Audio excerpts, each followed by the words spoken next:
Not Alone by Gaelyn Whitley Keith. Chapter 1. I wanted to make it so that young people would begin to ask questions about the mystery. Not having enough interest in the mysteries of life to ask the question, is there a God or is there not a God? That is for me the worst thing that can happen. George Lucas. Joseph Michael Moretti awakened to the muffled crying coming from the guest room. Grace's sobbing echoed in his mind.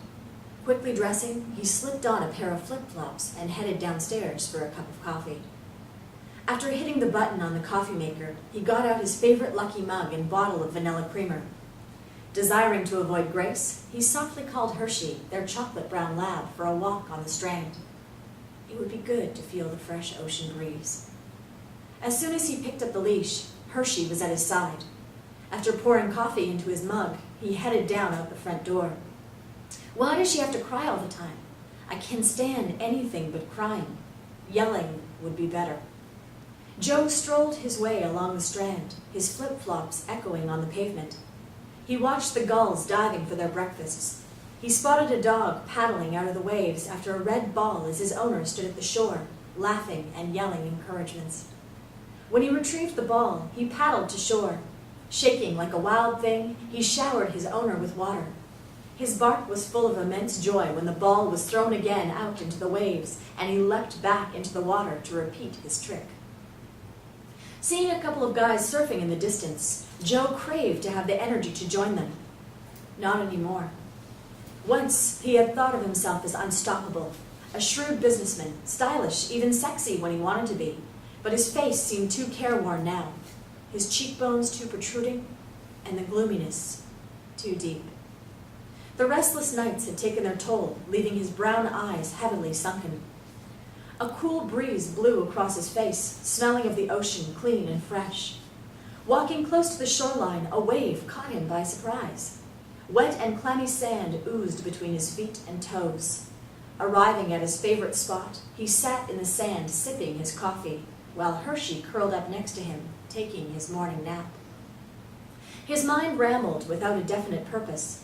Most of his important decisions in life had been made here, but for the first time, he had no spot to place his pain and nowhere to turn to for help. Joe was heartbroken. He wondered what force had led him to this place. There seemed to be no magic healing, no easy step to get him back to where he was once happy. Over the last few days, Joe's emotions twisted and plummeted, sending him on an uncontrollable roller coaster ride. He felt weak and lifeless, and there was a strange chill in the pit of his stomach. His feelings of injustice and anger let him know that something wasn't right in the universe. A heavy cloak of anxiety hung around his shoulders. Why has this happened to my family? When will it stop? The pain. I can't take it anymore. Why can't someone, anyone help me? Bewildered, he sat puzzling over the past events one more time. He felt alone, disconnected and alienated even from Grace. His life no longer had rules, boundaries, or protocols. His grief stripped him of everything he understood. His life used to be so blissful, so free of worry, so free of pain. Of course, things had changed. Fates are so cruel. Everything switched around, and his life took such dark turns, knocking him into the abyss of uncontrollable suffering and despair. He had lost them. Forever. He never got to say goodbye. They were everything to him. Tears streaked down his pale cheeks. So what if men weren't supposed to cry? He ached to hug them one more time. His surroundings had taken on an uncommon tone. The shadows of nightfall emerged, more dismal. His mornings were less than optimistic. His walks along the beach less enthusiastic. There were moments at work in the late afternoon when a kind of panic overtook him. Before he had his first child, he anticipated battles ahead, knowing his children would test and possibly defy him in their teenage years. But surely he had never anticipated this. The moment that he heard Christopher's first cry, he found within his heart this unexpectedly raw capacity for love. All at once he was a protector, a nurturer, a defender of innocence, a storyteller, a kisser of boo-boos, and a coach until the end of time. It was a special club he joined that day, one he was humbled and grateful to be a part of.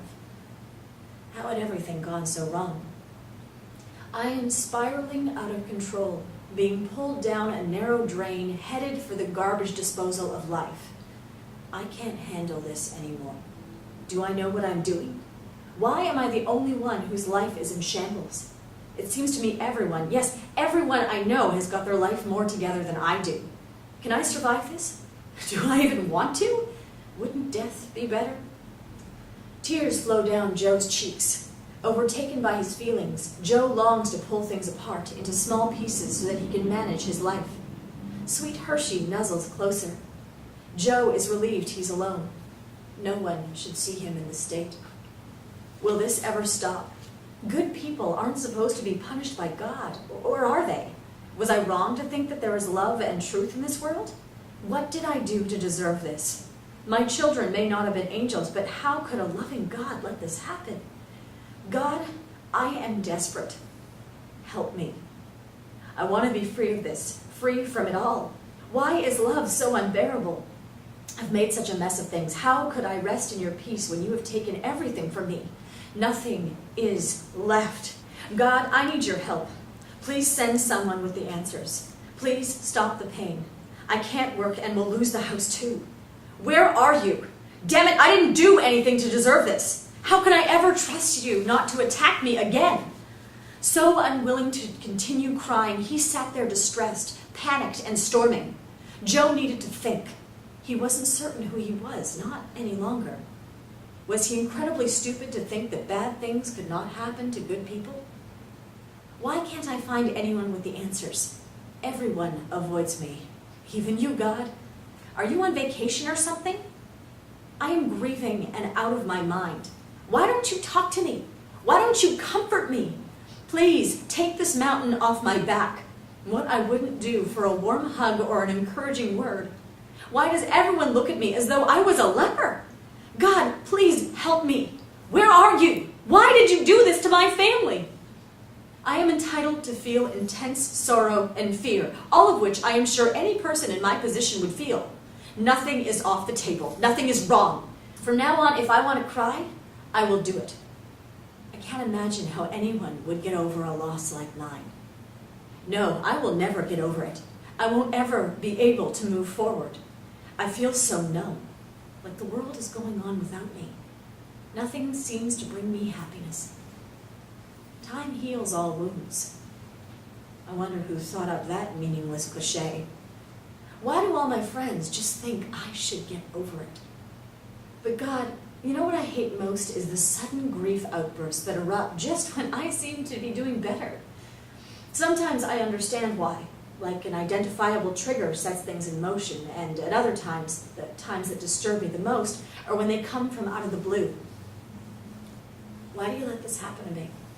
Will I ever be able to handle a baby crying without longing for my children's tender hugs?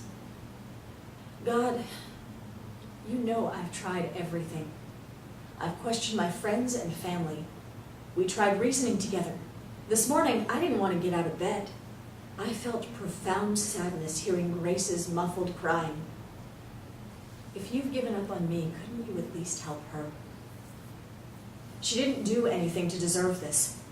I wanted to walk into the living room this morning and find them there on their couch, sipping a latte after a jog on the beach.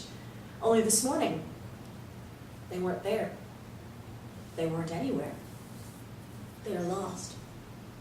I keep telling myself it'll be okay, but how? God, I have always trusted you, so today, for the first time in months, I am asking you one last time. The only prayer that comes to mind is the prayer my granny taught me as a child. Lord, bless and keep me. Lord, make your face shine upon me and be gracious to me. Lord, lift up your countenance upon me and give me peace. Amen. Joe hungered for familiar things. His mind began to wander, daydream searching for relief from the pain. He pictured himself standing on a deck overlooking the ocean with hamburgers and hot dogs on the grill and a Sam Adams in his hand.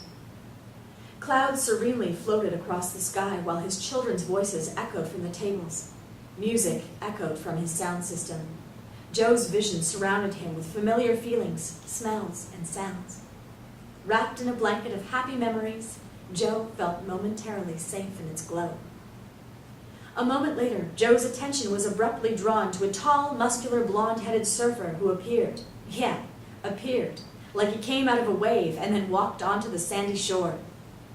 The powerful morning sun illuminated his body, presenting a shower of diamonds in such a way that he appeared to be some type of supernatural being. From the distance, he appeared to have a glow around him. Then, returning to his thoughts, he gave no more notice to the man. If only I could turn back the hands of time. I am so sorry. I should have been there to protect you. If only I had put my foot down and forbidden you to go, you might not have spoken to me for a few days, but in time, you would have forgiven me. I was so preoccupied with upcoming business, and now it's too late.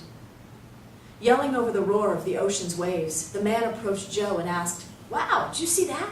Look about a half-mile out past the pier. There's a school of whales. Just look. I'm sure they'll surface again in a minute." He quickly slid the pair of binoculars from around his neck and handed them to Joe. Looking into the horizon, a moment later, they saw a pair of gray whales rise from the water, twirling as they flew through the air, a better act than anyone could have seen at SeaWorld. The two men stayed transfixed for some time. In the distance, Joe saw more giants, their tails in spray announcing their presence. At one point, the largest whale breathed through his blowhole, spewing a rainbow mist across the horizon. In the silence, tranquility filled their surroundings. Joe was surprised by the tranquil feelings that came over him when the man sat down next to him. His Tommy Bahama's shirt, cargo pants, and Olu Kai flip-flops appeared dry. Wasn't that the guy I just saw minutes before come out of the surf? Maybe this is a side effect from the new drugs I'm taking. I'll have to call the doctor when I get home. Hope the doctor won't think I'm losing my mind. Stretching out his hand, "Hi, I'm Joshua." "Hi, I'm Joe." Wasn't that just the most amazing sight? Was that your first whale spotting? I live just a block or so down on the Strand, but I've never seen anything so spectacular before. I've lived here all my life, except when I went to UC Berkeley. How about you? Oh, I'm just here on an assignment for work. It's been a challenging project, but I know that everything will work out. After seeing those whales, don't you think it's a sign?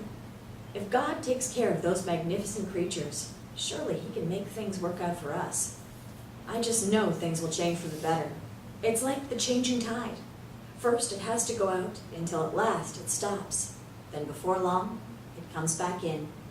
Give things time to turn around, and things will change for the better. Joshua's reassuring words persuaded Joe that somehow things would work out for him too. As Joshua rose to leave, a wave of peace swept over Joe, and for the first time in months, he felt life stir in him again. Turning to say goodbye, he was startled that Joshua was gone. He jumped to his feet in amazement and looked in every direction, but he had vanished. Looking down at his hand, he saw he was still holding Joshua's binoculars. Too bad Joshua forgot his binoculars. Wonder if I'll ever see him again. Suddenly, the sun came out from behind the foggy haze, surprising Joe, who hadn't expected the sun to arrive so early. His eyes squinted. The glare from the water seemed so intense. Everything reflected amazingly bright colors. The water turned from gray to blue. As his eyes adjusted, he sat listening to the roar of the waves crashing upon the shore. A gull cried high overhead, searching for its breakfast. The beach was very serene.